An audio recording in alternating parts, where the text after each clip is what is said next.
Good morning, everyone. First, thanks to Dr. Murli for sustaining this effort for 14 years.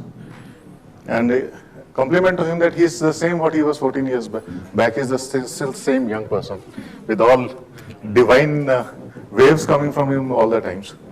And thanks for the chairperson for introducing me as a eco-library editor. That's the best introduction I think is for me. Topic given to me is a role of echocardiography in minimal invasive cardiac surgery.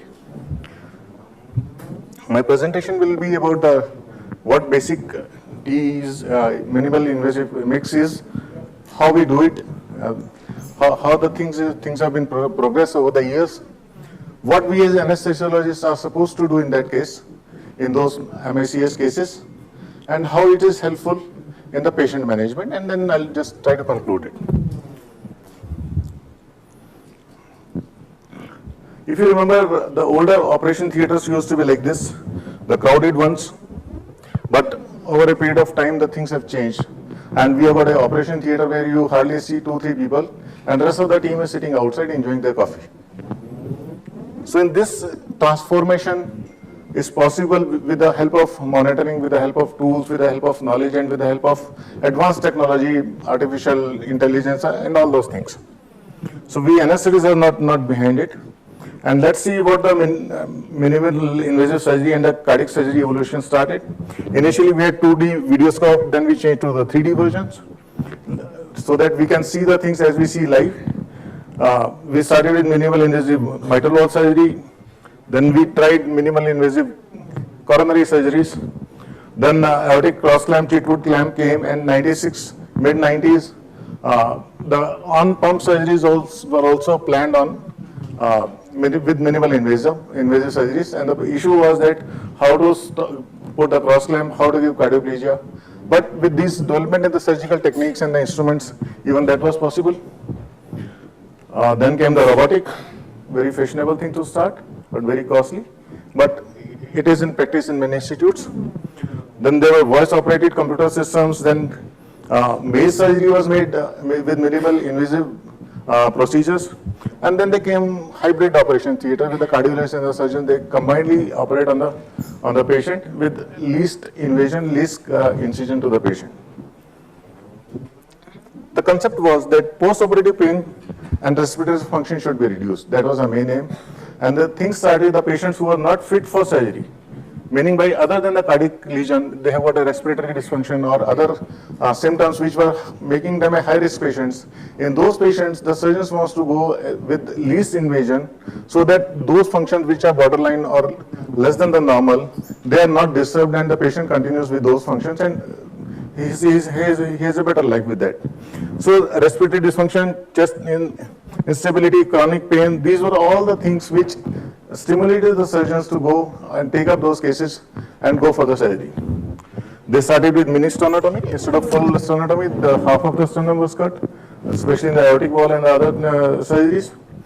Then lateral thoracotomies were planned for cardiac surgeries, like thoracotomy initially it was for the PD or other things. Then they started with the thoracotomy with a coronary bypass, then right thoracotomy with a septal disease, ASDs, for the mitral wall and other procedures.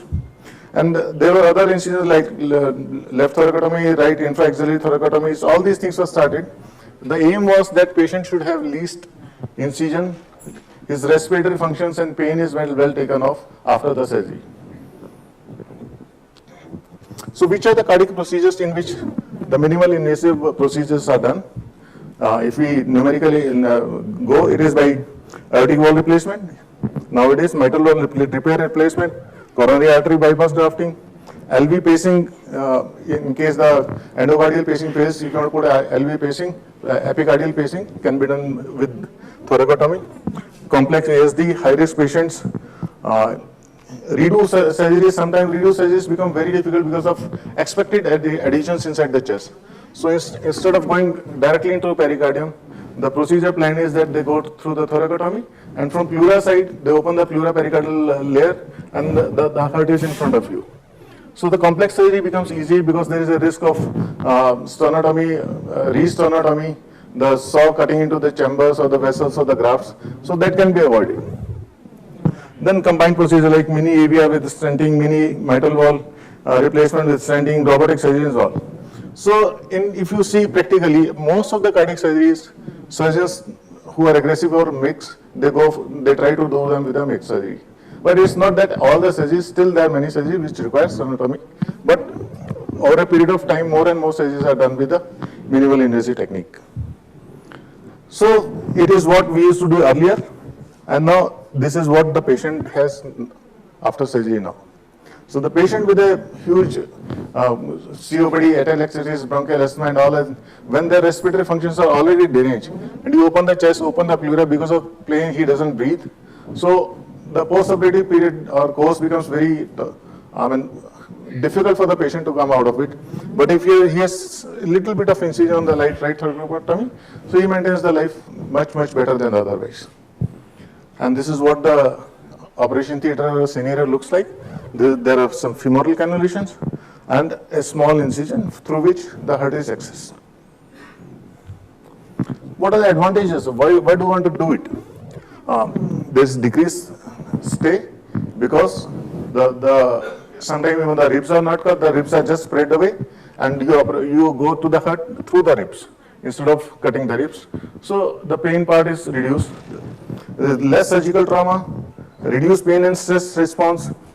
Patients are quite satisfied, especially young ladies who come with the ASDs. Instead of going thoracotomy and giving an incision to them in the submemory incision which is not seen, they are very happy that cosmetic value is there for them.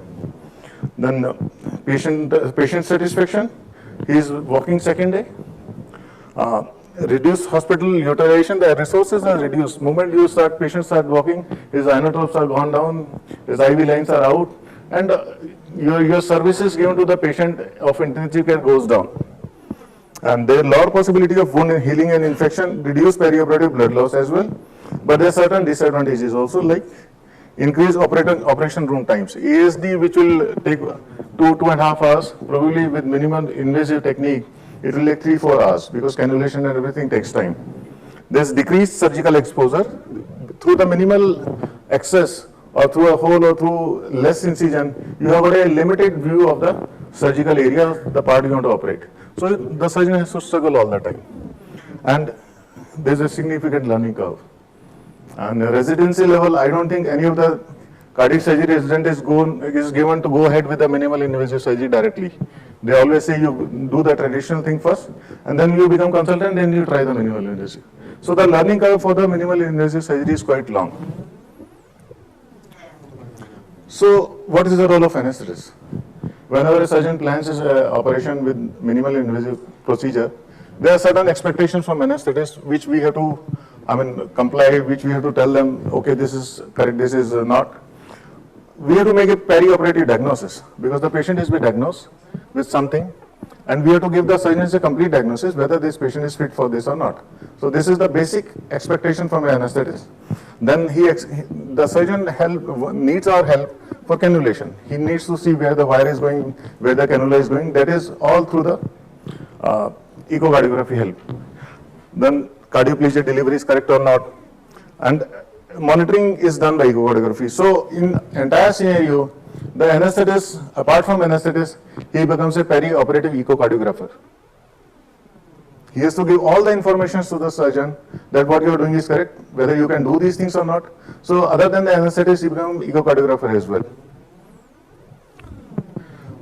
As a basic rule for any operation, anything, if you put a TE probe, you must do a comprehensive TE examination because surprises are always there, and you want to rule out those surprises which can hinder the surgical process. Like patent foramen ovale, sinus NSS ASD, LSVCs, if there it becomes a contraindication, then partial anomalous pulmonary venous connection. If there is aortic regurgitation, you are always worried about the cardioplegia delivery system, whether we will fail in cardioplegia or should we do a retrograde. So all this information is to be provided to the surgeon. And if there are plaques in ascending and descending thoracic aorta, then the cannulation has to be very careful. You have to be very careful with the wire, the extent of your cannula. We will see further about all these. Let us see one by one. So once we have diagnosed that this patient has no LSVC, he has atheromas are fine. Okay, the patient is relatively fit for minimally invasive surgery. Next question is to us, okay, we are going to cannulate, and you help us for cannulation. So cannulation is basically, as we see in the traditional cardiac surgery, it's a central cannulation for aorta, bicable or single venous cannula in the right side, and we put a cardioplegia cannula, and through that we establish cardiopulmonary bypass and we perform the surgery. But if the surgery is planned minimally invasive, then the choice of the surgeon is whether he is going for the central cannulation or for the peripheral cannulation. Complete peripheral means the femoral artery and the vein, or axillary artery and the vein, so everything is outside. In the surgical field, none of the major cannula draining and putting blood back to the patient is there. Next come atrial aortic. Atrial, okay, he puts the atrial cannula in the center through the incision, and the aortic is from the peripheral, or aortic is central, venous or peripheral. So partially he is inside the incision area, partially is out of that. Then there are certain variations. Atrial cannula, it should not be atrial, it should be aortic. Aortic cannula. Aortic cannula, the choices to the surgeon is whether he's go for the femoral aortic or the axillary aortic. So we have to assist him to put femoral aortic cannula. Then venous cannula, whether he's going for the bicable or he's given a single venous cannula to SVC and IVC cannulation. Bicable separately, or bicable in the sense he puts a femoral cannula which goes to the superior vena cava, drains the IVC in between and drains out the whole blood. But in those situations, the right heart is not opened. It means that if he is operating on the mitral valve, he has to go trans left atrium only. If he is using a two-stage cannula, the single cannula draining the SVC and IVC, the septum should be intact and there should not be any ASD. Then next comes coronary sinus cannulation. Sometimes for the retrograde placement, he needs help of a echo for proper placement of coronary sinus, and cardioplegia delivery and position of various lines. So let's see one by one. Aortic cannulation. Advantage is that, advantage of having echo for aortic cannulation, we can see the guide wire in the descending aorta. The T helps in evaluation of atheromas, and it rules out dissection of rupture, because while putting a wire or cannula, there may be inadvertent dissection or rupture of the major vessels. So with echo you can see this is something is wrong, something is some rupture or dissection, then immediately change entire procedure and go to the traditional ones. But the limitations of the echo, transesophageal echo, is that the site of cannulation we cannot see by TE. We cannot see the axillary artery, we cannot see the femoral artery. Only thing we can see is the wire coming from these ports to the aorta, descending thoracic aorta or arch or anywhere where we can see the wire. So the site cannot be seen, but the wire can be seen, and over the wire the surgeon can float the cannula. So first, when the position starts, it is decided, okay, this patient is fit for the minimally invasive surgery. First thing is that we look at the aorta, whether there is any atheroma or something in the aorta. What we expect is something like this. A normal aorta, the intima is smooth, and there is clear flow, and there is no turbulence, nothing. So this patient is fit for femoral cannulation.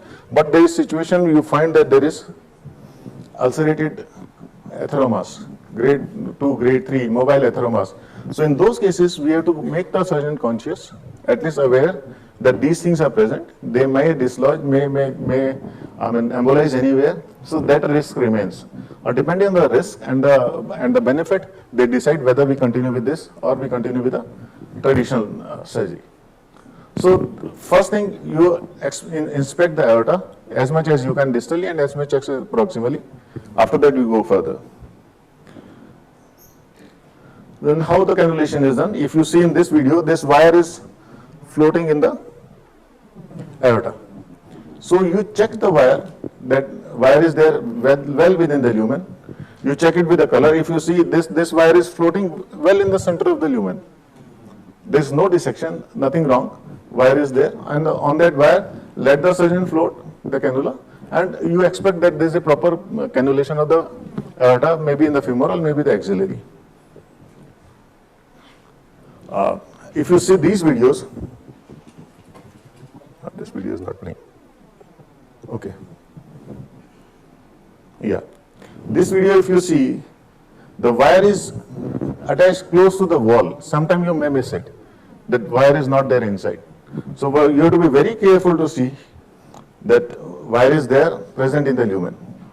And in such situations, you have to be careful while floating the cannula that you might dissect the wall with your cannula. You can see this wire here. Then axillary artery cannulation. Axillary artery cannulation itself is, the vessel is small, and the vessel, after passing through the axillary artery, subclavian artery to the aorta, it can go to the descending aorta, it can go to the ascending aorta. Some of the surgeons have a habit of, you can see this wire coming from the subclavian artery. Some surgeons have a habit of floating a too much length of cannula into the aorta. And many times that length may direct towards the aortic wall instead of directing towards the IVs, towards the arch and descending aorta. So make sure that wire is gone from the from the subclavian artery to the aorta to the distal descending aorta, so that the direction of your cannula remains towards the descending aorta. And your cannula is not in the ascending aorta, and you put a clamp and the cannula is clamped in the aortic cross limb as well. So this is how the echo helps in directing the surgeon that you are doing a correct thing or something is wrong. So after cannulation, we do a echo check.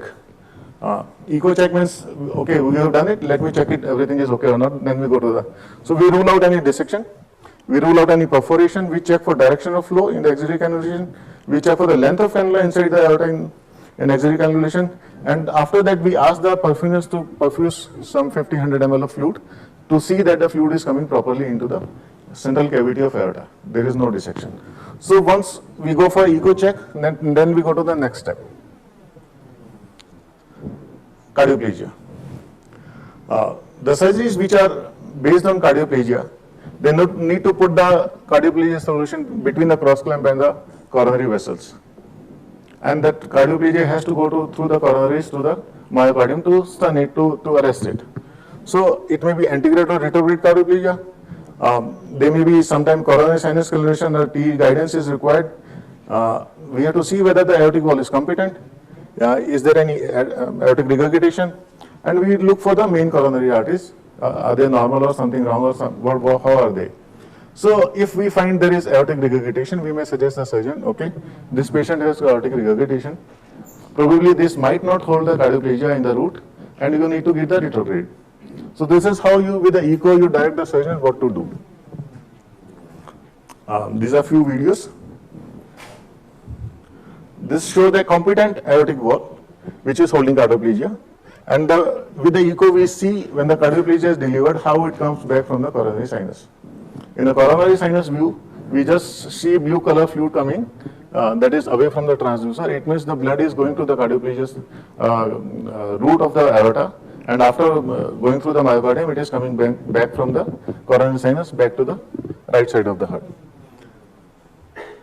But sometimes the situation is not that good. This is mild aortic regurgitation. So whenever the aortic regurgitation is present, we have to look for two things: whether our cardioplegia is able to arrest the heart, and second most important is whether it is distending the left ventricle. Because if it is going into left ventricle through the AR, it may distend the left ventricle, and the distended left ventricle is one of the major avoidable complication of cardiac surgery, which you can avoid easily. But I mean, with the echo you can, because if you are doing on the right thoracotomy, the left side of the heart is not seen to the surgeon. Normally with thoracotomy he can see and he can tell immediately, okay, LV is distended. But if in thoracotomy he is unable to see whether the LV is distending or not, so with the help of echo you can direct the surgeon, okay, LV is distending, we have to do something. I'm that short of time. Okay, we'll go little faster. Okay, sir has permitted me to go here because I think it is, in a simple way. So we do an echo check for coronary sinus. We look for cannulation. Is cannulation proper and free of complications?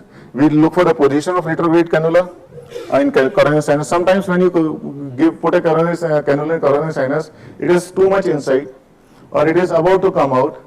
So we position, and second thing, the balloon of coronary sinus cannula, sometimes it rests on the opening of right coronary sinus vein. So if you block the vein with your balloon of cannula, the drainage from the right side goes down and the right heart is not well protected.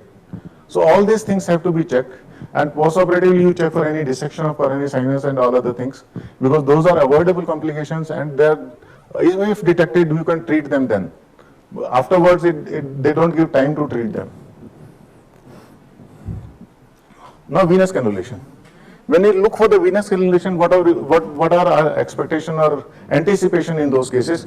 We look for LSVC, we will look for ASD, sinus venous ASD, TAPVCs, eustachian wall, size of coronary sinus, position of the cannula in RV or coronary sinus, and whether we have left enough space for the snuggles of SVC and IVC to be applied. If your cannula is too much inside and the surgeon tried to put the snugger, he is unable, and you open the right atrium, all the venous lining is filled with the air. So we have to be very specific where your tip of cannula is, and enough space is left for surgeon to put a clamp on the venous sides. This is how a bicable cannulation, you go for this is a slight modified bicable view, the IVC, SVC, you go for the IVC and the wire is taken right to the superior vena cava, and you check the position of wire in superior vena cava, and over the wire you float your cannula. And the same thing, you check the cannula position in the SVC after that. Inferior vena cava cannula. Now come to the inferior vena cava complications. What complications can happen, we anticipate, and we tell the surgeon. If you find a huge eustachian wall which might obstruct the placement of cannula, and through small incision, the surgeon is struggling for that. So if you find this huge eustachian wall, you tell surgeon that IVC cannulation may be problematic. If you are putting through the thoracotomy incision, putting IVC cannula, it may be problematic. Better to go for the femoral venous cannulation. This is how the wire is placed, and over the wire you place the cannula.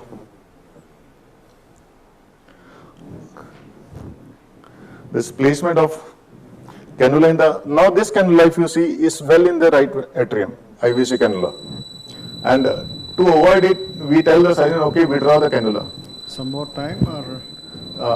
If you want, I can finish in 1.5 minutes. I'll go a little faster and finish in 1.5 minutes. Encroaching on the discussion, question and answers. Okay. We check for the hepatic vein flows. Your cannula should not be obstructing the hepatic veins. It should drain them properly. Then we do an echo check of all venous cannulas, whether all these things are taken care or not. Now, superior vena cannulation, again the same thing, you put a wire, Seldinger technique. On the wire you float the cannula. This is the cannula, and again you check the position of cannula. If you see this in the SVC RH junction, but we need to keep a space, so we draw a bit, and in the SVC distal part we should not be seeing the cannula. That is the purpose.